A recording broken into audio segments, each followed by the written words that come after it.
Oleh karena itu kalau seandainya ada orang di negeri ini ya yang mengembangkan Islamofobia atau Kristenfobia atau Hindufobia, itu tandanya dia tidak ngerti dan tidak paham tentang falsafah bangsa sendiri, Pancasila itu.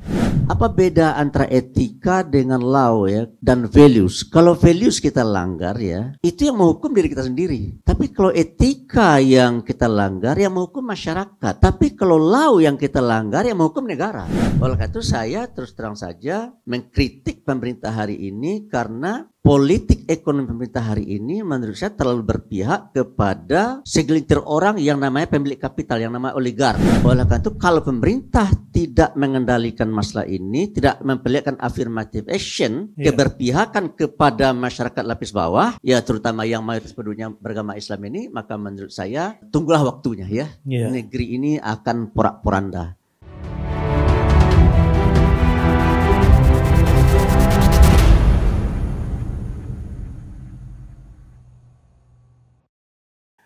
Secara garis besar Buya memang ada 3 tahapan Islamofobia. Pertama dari sisi klasik. Dari sisi klasik memang dari zaman Rasulullah Islamofobia sudah ada kan. Iya betul. Itu. Yang kedua di masa Renaissance Islam nih, ketika Islam mulai meluas, di mana banyak wilayah-wilayah non-Muslim yang mulai merasa terintimidasi dengan kehadiran Islam. Di sini mereka kemudian melakukan Islamofobia lagi. Nah yang terakhir, rupanya hegemoni Barat yang begitu sangat kuat ingin balik menyerang dunia Islam dengan berbagai intriknya. Ini 3 tahapan itu yang kita lihat Buya.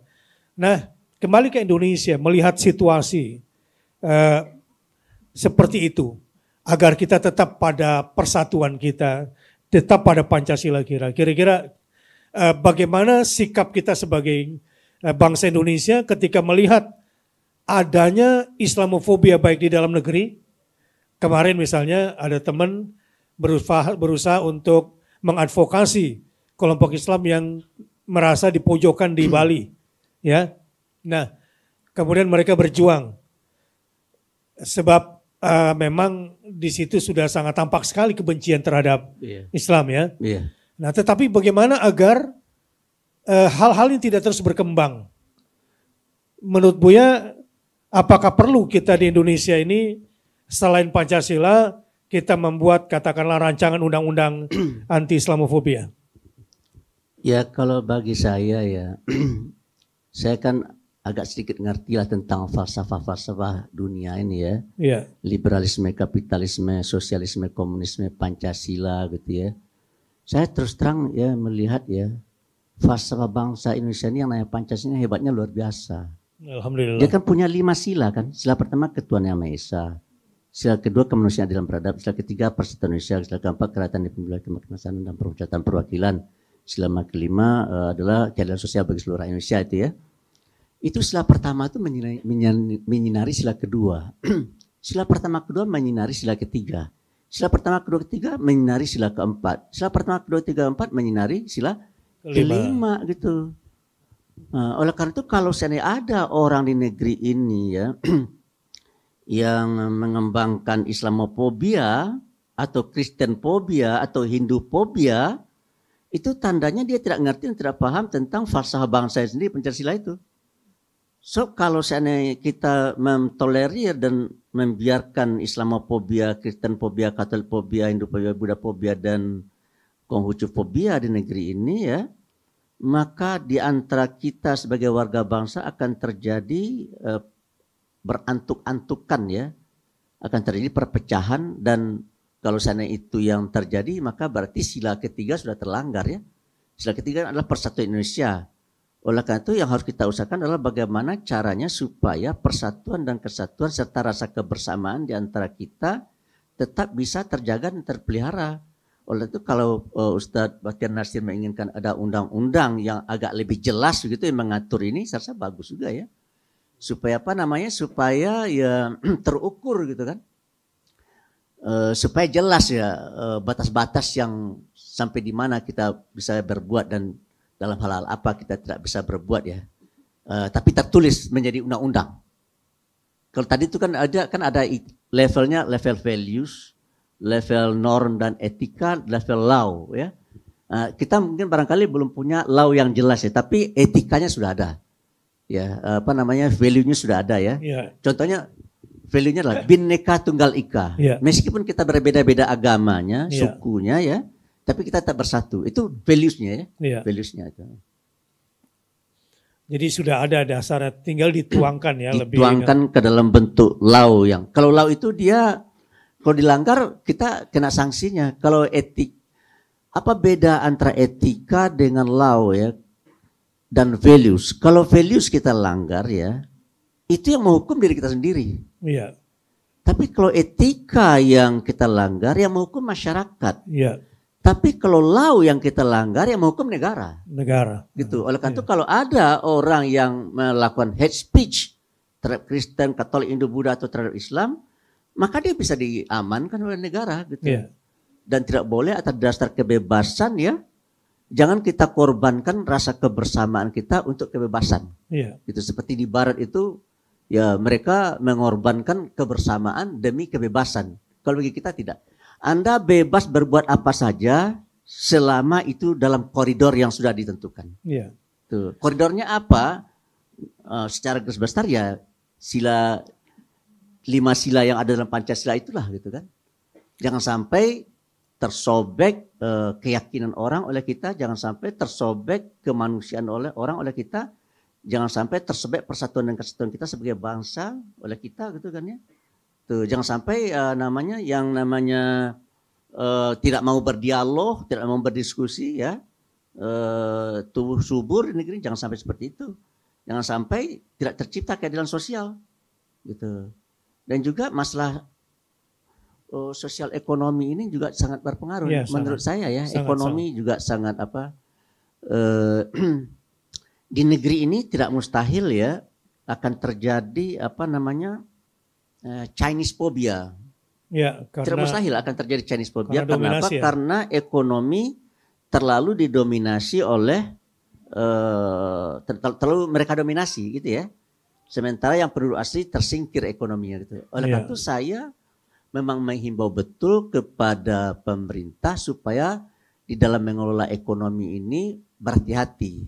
Jangan hanya silau oleh pertumbuhan ekonomi tetapi abai terhadap pemerataan. So kalau seandainya itu terjadi ya, maka terjadilah pelanggaran firman Tuhan. Kaila dulatan bainal agnia. Harta itu akan berputar di segelintir orang dan segelintir orang itu adalah Cina gitu kan ya. Dan itu sangat berbahaya sekali. Dan kalau seandainya itu sempat tidak terkendali ya, maka menurut saya nasib orang Cina akan terulang seperti tahun 1998. Pertanyaannya mau enggak? Dan saya sudah pernah menghubungi Bapak Sofyan Wanandi, juru bicara konglomerat di zaman Orde Baru. Pak Sofyan mau enggak peristiwa tahun 1998 terulang kembali? Enggak mau dong Pak Bas gitu. Nah, kalau enggak mau, ayo ya teman-teman dari etnis Cina ini bergaullah. Ya kembangkanlah sikap kebersamaan dengan penduduk asli ya. Ayo kita maju bersama dan bersama-sama maju. Jangan Anda saja yang maju dan kita tidak maju gitu. Jangan sampai begitu ya. Oleh karena itu saya terus terang saja mengkritik pemerintah hari ini karena politik ekonomi pemerintah hari ini menurut saya terlalu berpihak kepada segelintir orang yang namanya pemilik kapital, yang namanya oligark. Dan umumnya mereka yang oligark dan pemilik kapital itu adalah dari kelompok etnis Cina. Ya. Ini menurut saya bom waktu. Menurut saya ya secara pribadi ini bom waktu. Oleh karena itu kalau pemerintah tidak mengendalikan masalah ini, tidak memperlihatkan affirmative action, keberpihakan kepada masyarakat lapis bawah, ya terutama yang mayoritas penduduknya beragama Islam ini, maka menurut saya tunggulah waktunya ya. Negeri ini akan porak-poranda. Pertanyaannya adalah mau nggak kita negeri kita ini porak-poranda? Ya nggak mau dong kita. Kalau begitu evaluasi kebijakan. Itulah sebabnya saya tidak pernah berhenti untuk mengkritik pemerintah sebagai pertanggungjawaban saya sebagai seorang muslim dan sebagai warga bangsa. Saya tidak mau bangsa saya ini terperosok ke kawasan yang itu akan mencelakakan diri sendiri. Dan salah satu hal yang akan membuat celaka itu, salah satu faktor itu adalah ekonomi.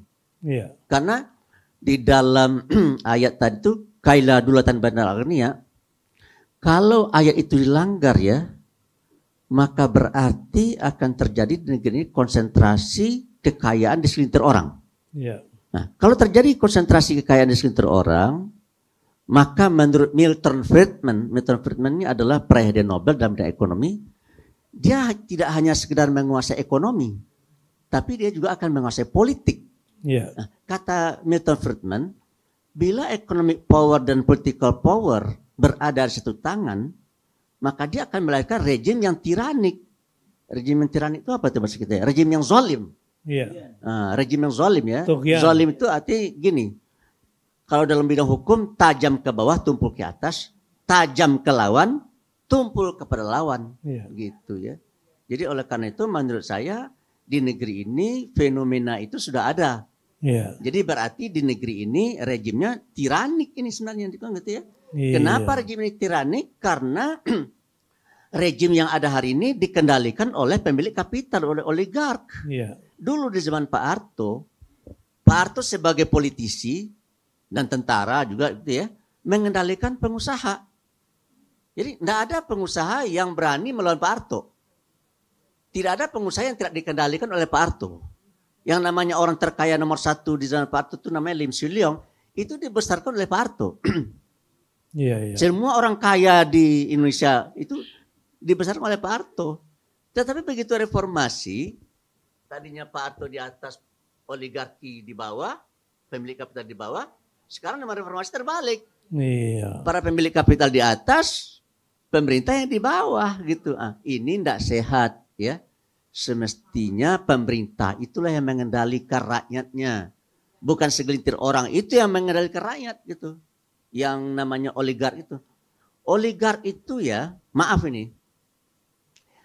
Sifatnya sama saya di seluruh dunia itu. Rakus, tamak itu cirinya itu. Iya. Itu yang namanya kapitalis. Mereka itu adalah orang-orang kapitalis ya. Salah satu sifatnya itu mereka rakus dan tamak. Dan mereka tidak peduli terhadap orang lain dan lingkungan. Nah, saya sudah pernah bertemu dengan seorang investor kelas kakap dunia namanya George Soros. George Soros ini bertamu kepada Pak Din Samsudin di kantor PP Muhammadiyah. Saya diminta oleh Pak Din Samsudin untuk menemani beliau. Ternyata beliau berdua itu bicara tentang humanisme. Tentang humanisme, kemanusiaan ya. Lalu setelah mereka selesai berdiskusi, Pak Din Samsudin minta saya untuk bicara. Saya ngomong sama George Soros, saudara George Soros, Anda telah memberi kuliah kepada saya tentang humanisme, tetapi Anda tidak humanis. Gitu kan? Buktinya apa? Anda telah merusak ekonomi bangsa dan negara saya. Karena gara-gara dia itu yang berspekulasi manuver-manuver, akibatnya ekonomi kita rusak oleh dia kan gitu ya. Nah, ternyata sikap dan pandangan saya itu juga terbukti ketika saya menonton podcast di mana hostnya bilang begini sama George Soros, saudara George Soros, Anda tidak disukai orang di Thailand, di Malaysia dan di Indonesia karena Anda telah merusak tatanan sosial ekonomi mereka. Terus apa kata George Soros? Jawabannya gini. Saya terjemah saja saya baca ya. Saya hadir di Thailand, di Malaysia dan Indonesia itu adalah untuk mencari uang. Dan saya tidak peduli ya, dengan social consequences, dengan dampak sosial yang ditimbulkan oleh apa yang telah saya lakukan. Jadi orangnya nggak manusiawi, dia bicara humanisme tapi dia tidak humanis gitu kan. Nah, oleh karena itu PBB menyadari betul bahwa kalau sifat, sikap dan tidak tanduk para oligark ini di seluruh dunia masih tetap kayak begini, maka dunia ini akan semakin, memakai istilah Joseph Stiglitz, dunia ini akan semakin dekat ke titik kehancurannya. Pertanyaannya, mau nggak kita dunia ini semakin dekat ke titik kehancuran? Kan tidak mau kan? Nah, oleh karena itu sikap dan sifat serta tindakan dari pemilik kapital berubah. Kalau sebelumnya mereka hanya mengenal konsep profit, hanya satu P-nya, PBB lewat Sustainable Development Goal itu mengusung sekarang satu paradigma baru yang disebut dengan 3P. Itu profit, people, dan planet. Artinya silakanlah Anda berusaha mencari profit, tapi kalau seandainya Anda mendapat profit, jangan Anda makan sendiri. Anda harus bagilah sama orang lain gitu kan gitu ya. Kemudian kalau seandainya Anda mencari profit, jangan sampai Anda rusak itu lingkungan gitu kan. Nah, Saya ditelepon oleh teman saya dari Australia, Pak Andrabas, ini ada yang menarik nih. Ada apa?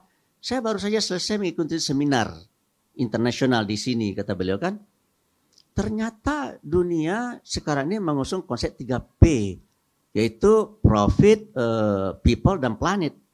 Ternyata setelah saya lacak, Pak Andrabas, itu ternyata firman Allah dalam surah Al-Qasas 77. Bunyinya begini, Bismillahirrahmanirrahim. Nah ini ada hafiz di sini kan. Wabtaghi fima ataqallahu darul akhirah.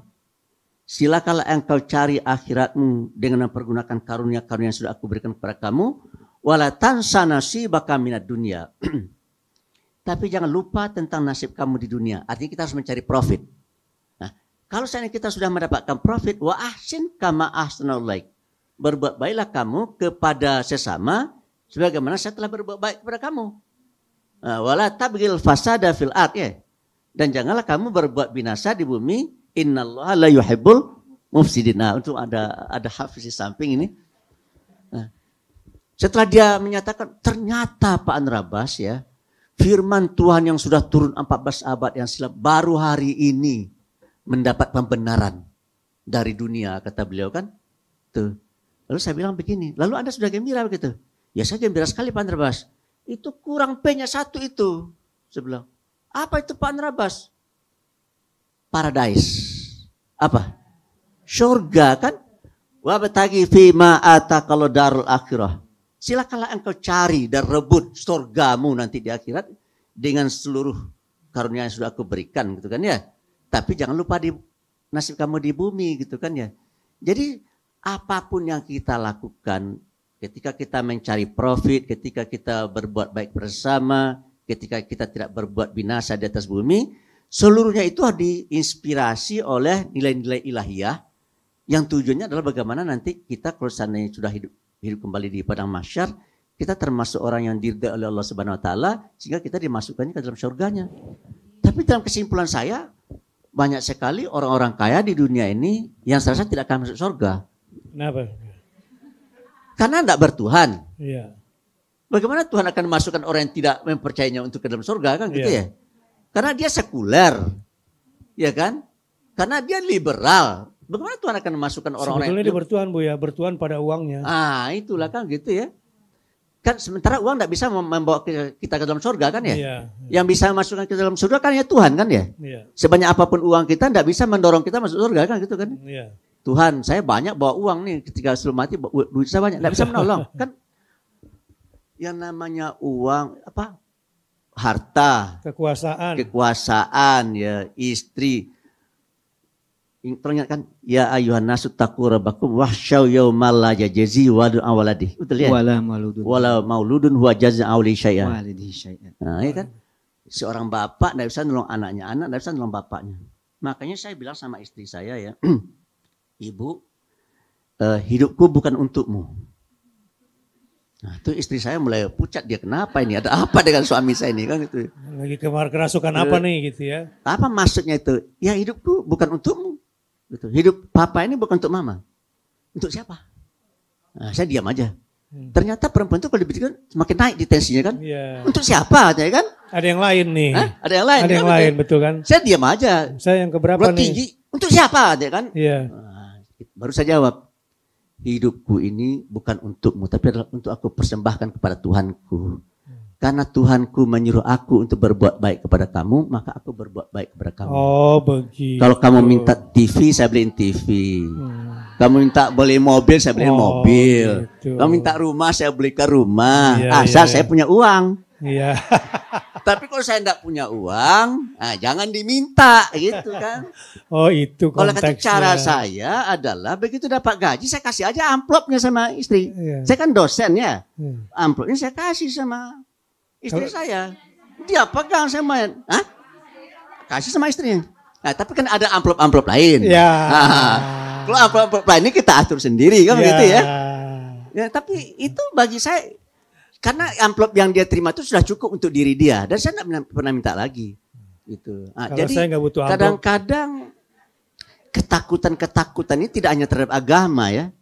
Ketakutan istri kepada suami. Ketakutan suami kepada istri juga itu kan ya. termasuk fobia itu dikikis juga itu. Ya kan? Ketakutan anak pada bapak, ketakutan bapak pada anak.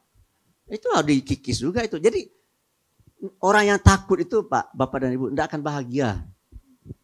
Oleh karena itu, karena kita tujuannya tidak hanya sekedar aman tentram, tapi bahagia. Nah, untuk bahagia harus dihilangkan rasa ketakutan. Ya kan? Untuk supaya hilang rasa ketakutan harus ada saling menghormati dan harus ada keterbukaan di antara sama kita itu. Termasuk keterbukaan di antara sesama kita para pemeluk agama gitu ya. Iya, iya. Tuh.